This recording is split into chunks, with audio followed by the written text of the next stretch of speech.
Welcome again to our English classes.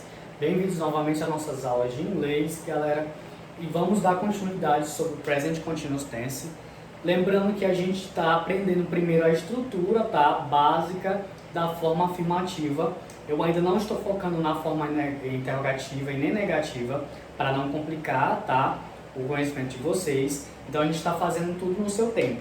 Então primeiro a gente está focando agora, né, em qual é a estrutura geral do Present Continuous Tense, que é essa que não pode faltar um sujeito, não pode faltar o verbo to be e não pode faltar o verbo principal, o ing, e a forma que ele é escrito, né? Qual é a forma que eu faço para acrescentar o ing? Não é de qualquer jeito. Não é só pegar um verbo principal e botar ing. Ele também vai ter as suas regras, tá? E o complemento. Bom, nem sempre o complemento é obrigatório, depende se o verbo é transitivo ou intransitivo.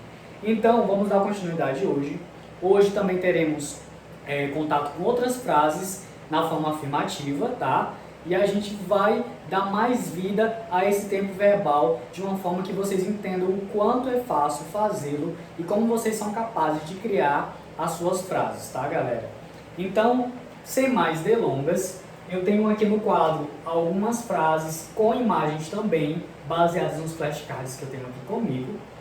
Eu vou ler cada uma dessas frases aqui em inglês e em português e vou apresentar a imagem para vocês terem contato.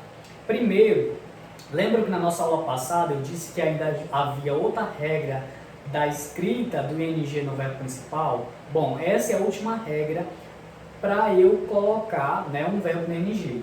Lembrando, se você está com dúvida sobre regra de escrita do ing no verbo principal, eu te aconselho a assistir o primeiro vídeo, tá? Para você poder ter domínio disso, senão você não vai conseguir acompanhar. Bom, então a última regra para um verbo acrescentar ing é a seguinte: verbos terminados com ie, né? A letra ie, a gente substitui esse ie, ou seja, a gente apaga ele mesmo, a gente elimina ele e acrescenta o y, viu, gente? Isso é uma regra geral. Tem poucos verbos que terminam com ie, então eu vou apresentar dois para vocês, mas vocês podem um dia se depararem com um verbo que termina com ie, ou seja, na forma infinitiva dele, sem estar conjugado, e quando você colocar ele no gerúndio, né, que a gente chama, que é o tempo contínuo, você vai acrescentar somente a letra y e o ing, tá, galera? Então fica até mais fácil, você perde letras, tá, galera? Vamos começar.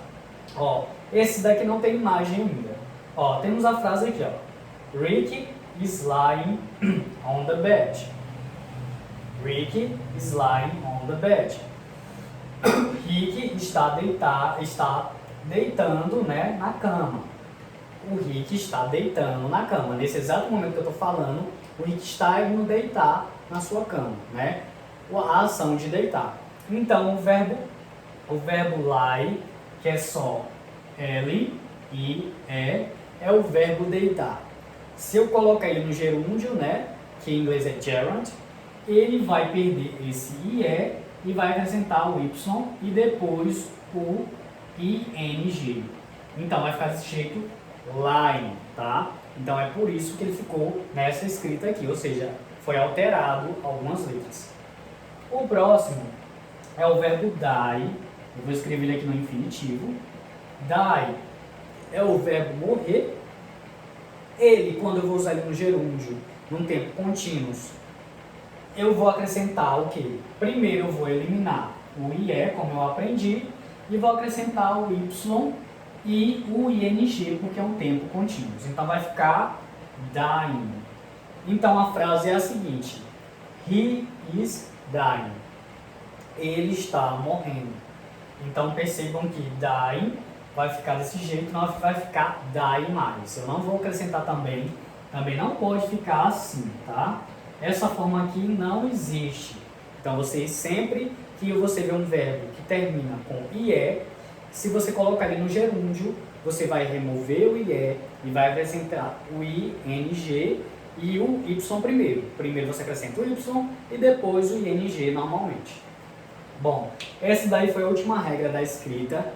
Então eu lhe aconselho a você, se tiver ainda com dúvida, voltar ao primeiro vídeo, tá? Porque é muito importante que você não erre a escrita, tá? Ou seja, a ortografia de um verbo que vai ficar no ING.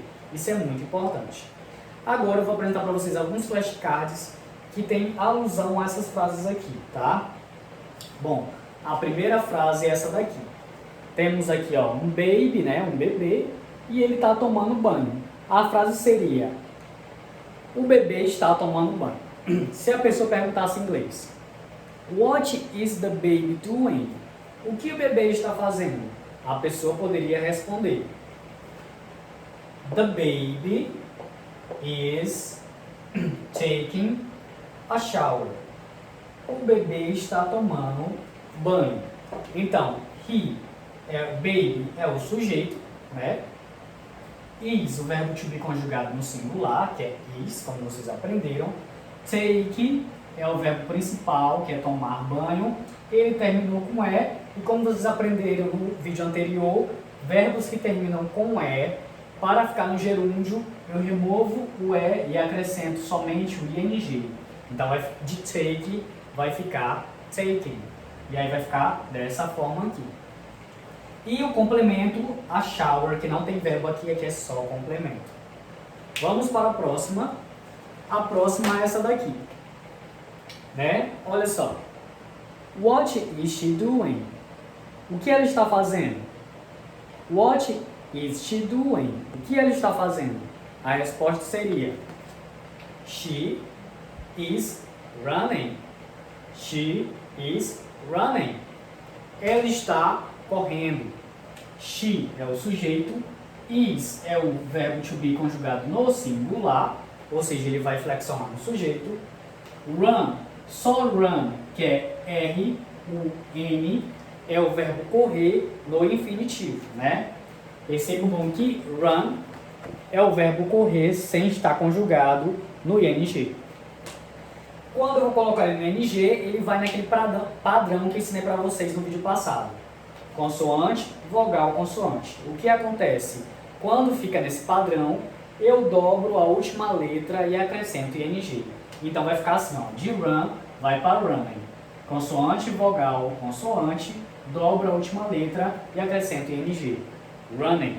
Então vai ficar desse jeito aqui. Próxima imagem. A próxima é essa daqui. Olhem bem para a imagem. A minha pergunta é: what is she doing? What is she doing? O que ela está fazendo? A resposta seria para essa imagem: she is reading a book. She is reading a book. Ela está lendo um livro. She, singular. Is, verbo to be flexionado na terceira pessoa, singular. Read, só o verbo read, R-E-A-D, é o verbo ler no infinitivo. E eu acrescento ing para ele ficar no gerúndio. E a book é o complemento da minha frase. Viram como é fácil?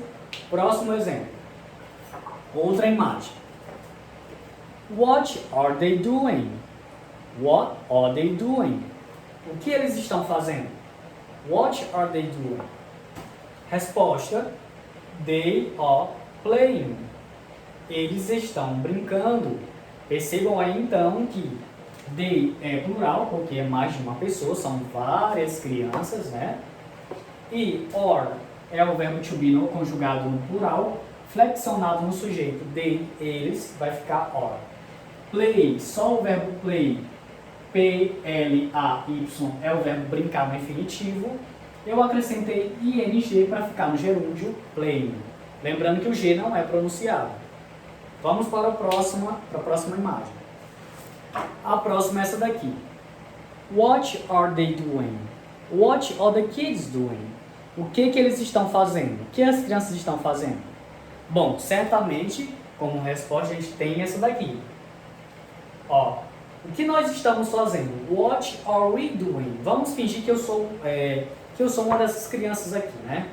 E aí eu vou perguntar, o que nós estamos fazendo? Eu não sei o que está acontecendo. Aí, what are we doing? O que nós estamos fazendo?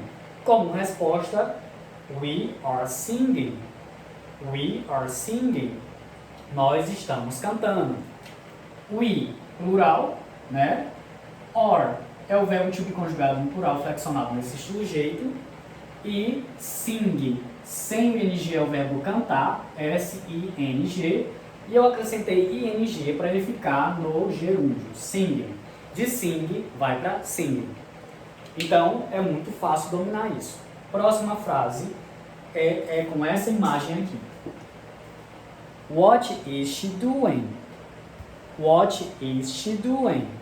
O que ela está fazendo? Bom, como resposta temos esse padrão. She is swimming. She is swimming. Ela está nadando. Então, vamos lá para a estrutura. Tudo isso é só frases afirmativas. She, singular, né? Is é o verbo to be conjugado no singular, flexionado no sujeito she. Por sua vez, swimming é o verbo nadar, que escrito S-W-I-M é o verbo nadar no infinitivo, com o padrão que eu ensinei para vocês no vídeo anterior. Consoante, consoante, vogal, consoante. Quando, mesmo que não seja só consoante, vogal, consoante, mas ter duas consoantes, mas depois ser uma vogal e depois uma consoante, ele também vai ser dobrado a última letra. Então, swim é infinitivo, consoante, consoante, vogal, consoante, eu dobro a última letra, que é a letra N, e aí vai ficar dobrado e acrescento ing. Então, de swim vai ficar swimming, tá, galera?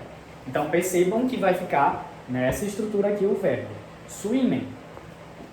Bom, vamos para a nossa última frase aqui para vocês. A minha pergunta é: What is he doing? What is he doing? Qual seria a possível resposta para essa pergunta? O que ele está fazendo?